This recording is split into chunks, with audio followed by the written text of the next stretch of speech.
It was a crisp autumn evening in Seattle. Claire Hudson, a 34-year-old psychologist with an impressive career, stood by her office window, watching the leaves swirl in the wind. Her practice was thriving, but Claire was not immune to the one thing every psychologist feared: the unpredictability of the human mind. Her new client, Dr. Nathaniel Kane, was a neuroscientist known for groundbreaking research in cognitive psychology. Despite his accolades, Nathaniel sought therapy, a fact that intrigued Claire. He had requested a session under unusual circumstances, leaving only a cryptic note.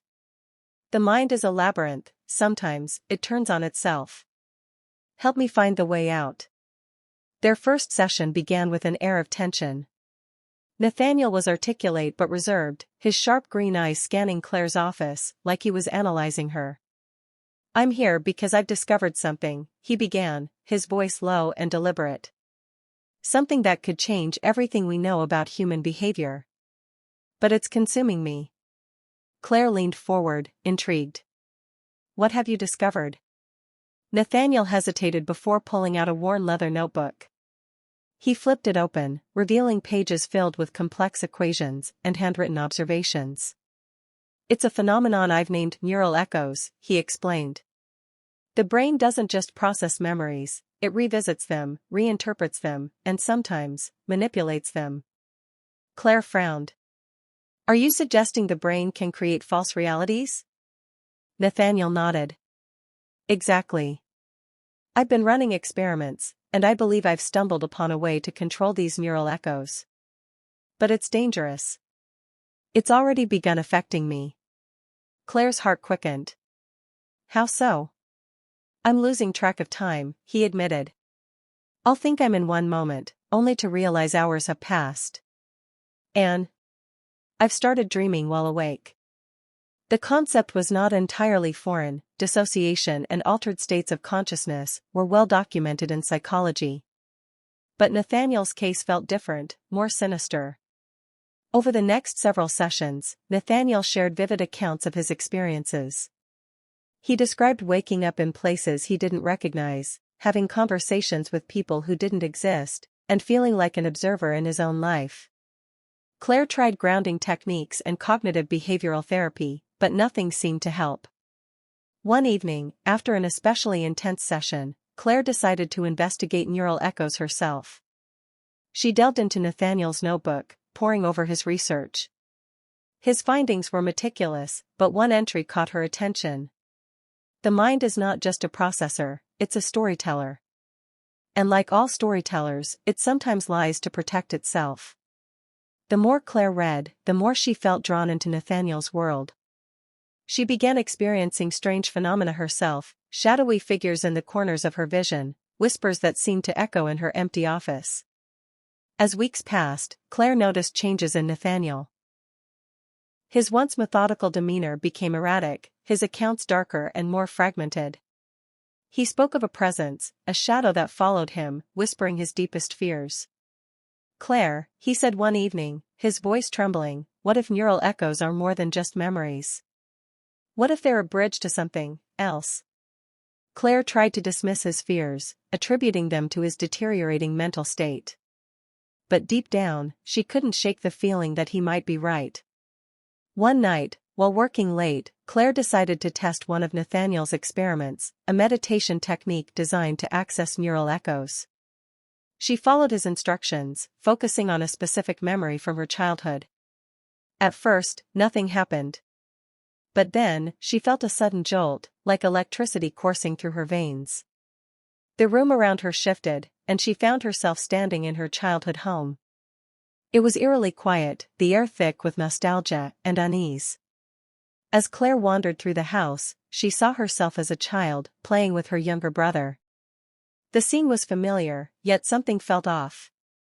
The shadows in the room seemed alive, pulsing with a sinister energy. Then, she heard it, a low whisper, growing louder and more insistent. "You shouldn't be here." Panicking, Claire tried to end the meditation, but she couldn't wake up. The shadows closed in, and the whispers turned into screams. When Claire finally snapped out of it, she was back in her office, drenched in sweat. Her heart pounded as she realized the implications of what she had experienced. Neural echoes weren't just memories, they were a gateway to the subconscious, a place where the mind's deepest fears and desires took form. The next day, she confronted Nathaniel. "You were right," she admitted. "But this is too dangerous. You need to stop." Nathaniel shook his head. "It's too late. I've gone too far. And so have you." Before Claire could respond, the office door slammed shut, and the lights flickered. A chilling wind swept through the room, carrying with it the unmistakable sound of whispers. Claire and Nathaniel were no longer alone. And that's where we'll take a quick break. Before we continue, if you haven't already, please hit the like button, subscribe to our channel, and turn on the bell icon to stay updated with our latest content. Also, let us know in the comments below what you think, your feedback really helps us. Now, let's dive back in. The whispers grew louder, surrounding Claire and Nathaniel as if the room itself were alive. The sound wasn't coming from any direction, it seemed to originate from inside their heads. Claire clutched her temples, trying to drown out the noise, but it was futile.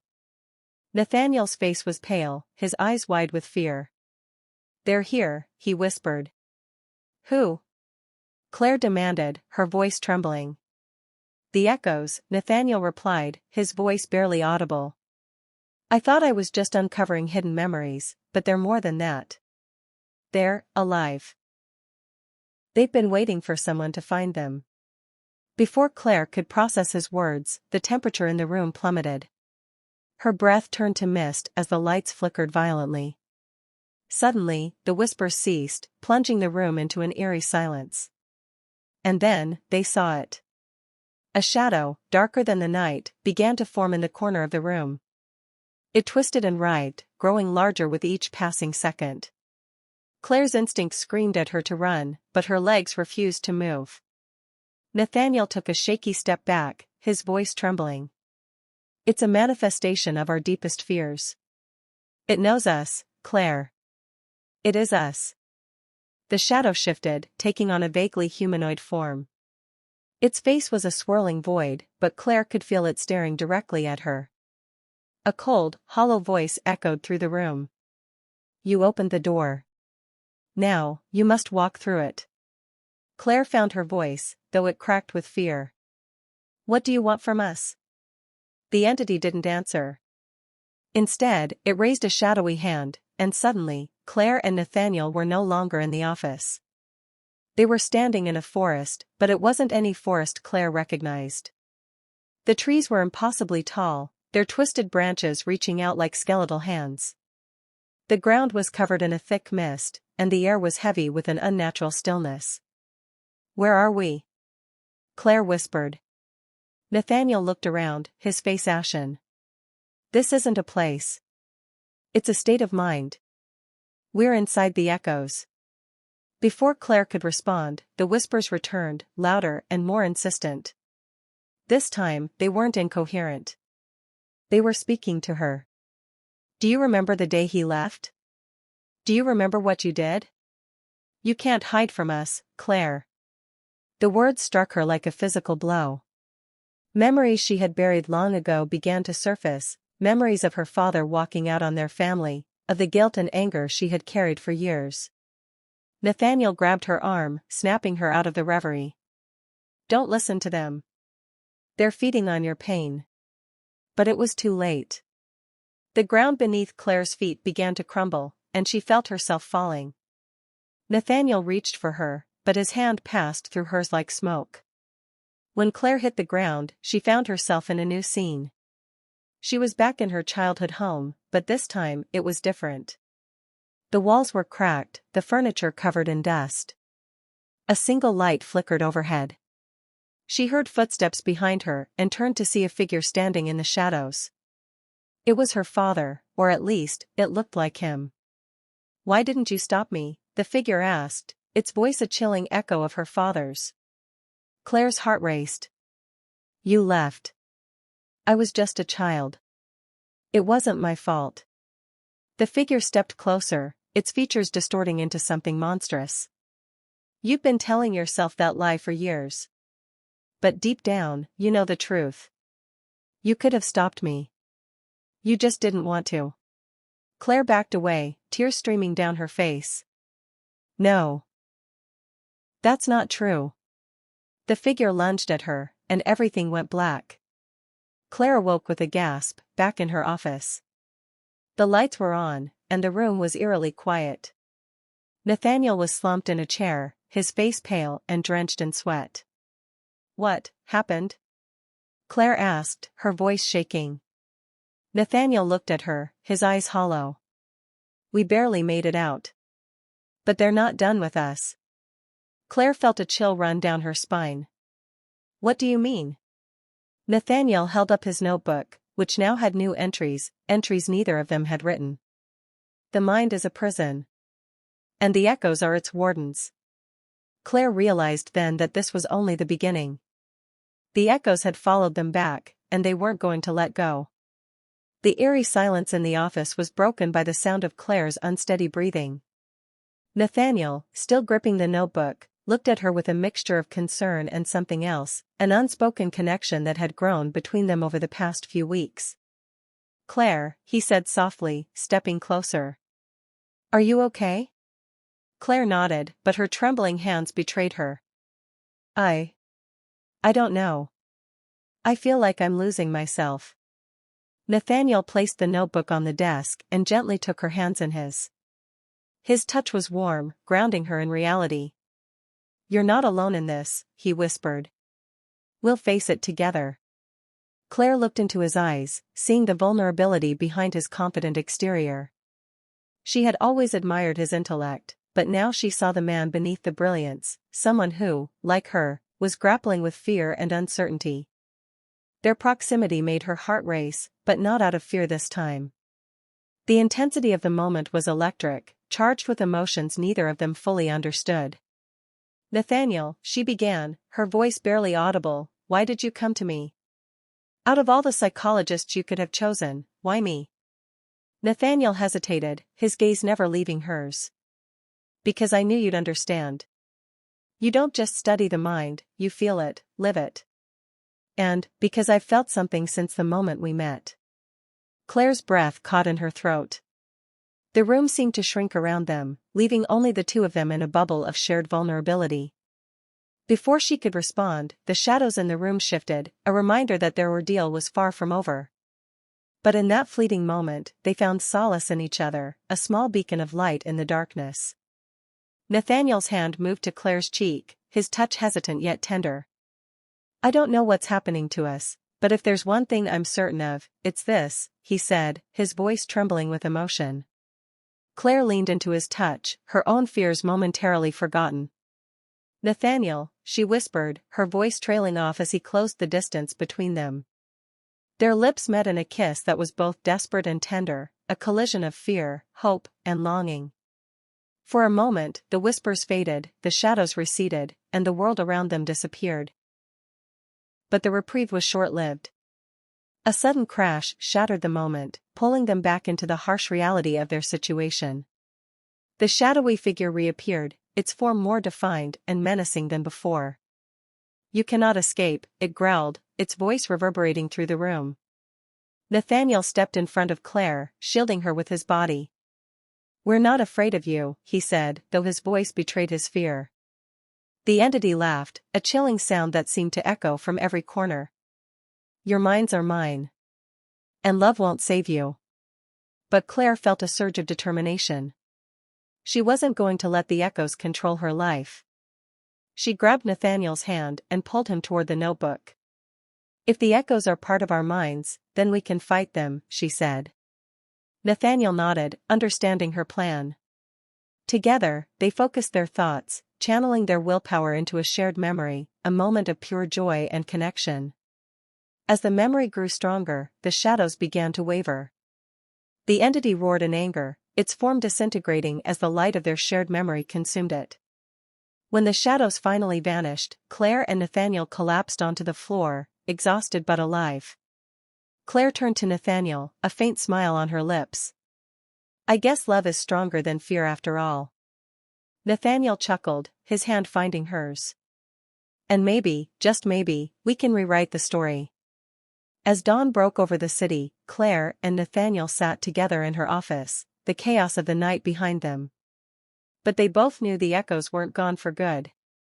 "This isn't over," Nathaniel said, his tone serious. "No," Claire agreed, "but we'll face it together." Their hands intertwined, a silent promise of hope and strength. For now, the battle was won. But the story was far from over. Thank you so much for watching our heartwarming love story. We hope their journey of love, healing, and redemption touched your heart as much as it did ours. If you enjoyed this video, even just a little bit, please don't forget to give it a big thumbs up and hit that subscribe button. We know you enjoy watching our videos, but if you haven't subscribed yet, now is the perfect time to do so. Your support means the world to us and helps us bring you more amazing content like this. By subscribing, you'll be the first to know when we upload new videos filled with love, inspiration, and beautiful stories.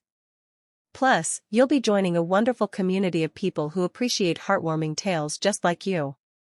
And don't forget to share your thoughts in the comments below. We'd love to hear your feedback on this story. Did it make you smile? Did it remind you of someone special? Let us know. Your comments truly make our day and inspire us to create even more captivating content for you. Hello, dear friends. Do you have an amazing story idea you'd like to see brought to life? If yes, then this is your chance to share it with me. I absolutely love creating romantic, heartwarming, and emotional stories for my YouTube channel, and your input means everything to me. Feel free to recommend any unique or beautiful story idea that you think I should create for my next video.